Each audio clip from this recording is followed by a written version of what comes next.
Recently, there has been a very important piece of news that everyone needs to pay attention to. On December 18, 2025, Hainan will be closed off. Do you know what this means? It means that Hainan Island may be about to experience a major leap forward. Why is the central government choosing this historical moment to close off Hainan Island? Everyone, the competition and rivalry between China and the United States has reached a critical stage, and the US has put forward the policy of America first.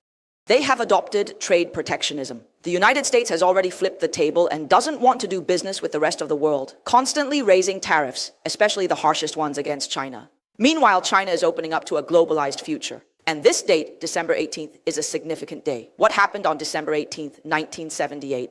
It was the third plenary session of the 11th Central Committee of the party when China sent a signal to the world.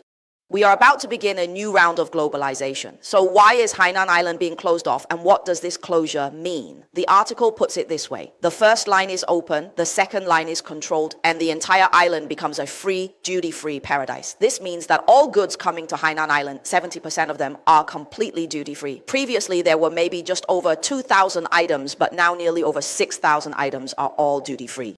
So what does the first line is open, the second line is controlled mean? If goods from Hainan Island enter the mainland, they are duty-free within a certain quota, and any amount exceeding that quota will be taxed. Moreover, foreign goods brought to the island and processed with over 30% value added are completely duty-free. Also, Hainan Island's location allows it to reach 47% of the world's population within 4 hours.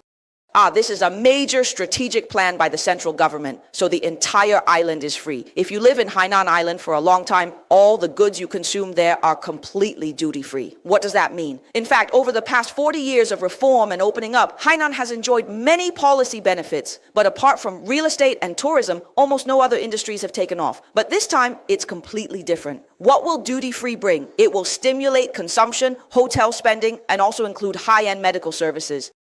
It will drive growth, and you can see that they've implemented a dual 15% income tax rate, with the lowest rate going down to 15%, while on the mainland it's 45%. That means many industries, especially high-tech industries, will settle in Hainan Island. Once an industry moves in, for the whole of Hainan, it's an opportunity to take off. So, what does this have to do with ordinary people like us? Well, as you know, understanding the entire Chinese economy, China's economy accounts for 30%. 1/3 relates to exports. With the internet's rise, exports entered cross-border e-commerce. I've mentioned my students doing cross-border e-commerce. After this class, tomorrow I'm heading to Alibaba's Hangzhou headquarters to speak to Alibaba International members about AI and global expansion. My students, mostly born after 1995, have their R&D in Shanghai, production in Dongguan, and a second factory in Vietnam. They do 1 billion yuan annually in cross-border e-commerce with under 20 people. So offshore business is just like that. What will happen with Hainan Island, a fully free and offshore island?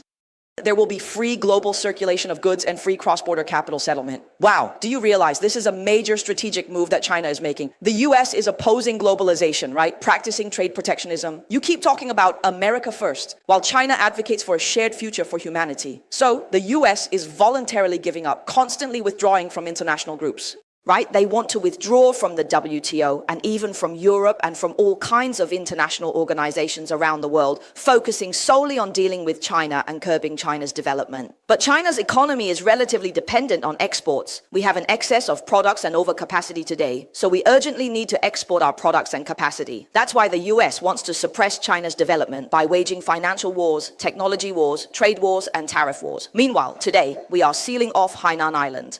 In fact, this is an important strategic move that I have been talking about. In other words, Hainan Island will allow free trade and free flow of capital with the rest of the world. So could Hainan Island become the next Singapore? Could it be the next Hong Kong? And Hainan Island is 32 times the size of Hong Kong. So what does this mean for ordinary people? We can pay attention to what kinds of businesses and industries are in Hainan. And you can even look at Hainan's fixed assets. You should be aware that wherever there are policies, that's where wealth will be.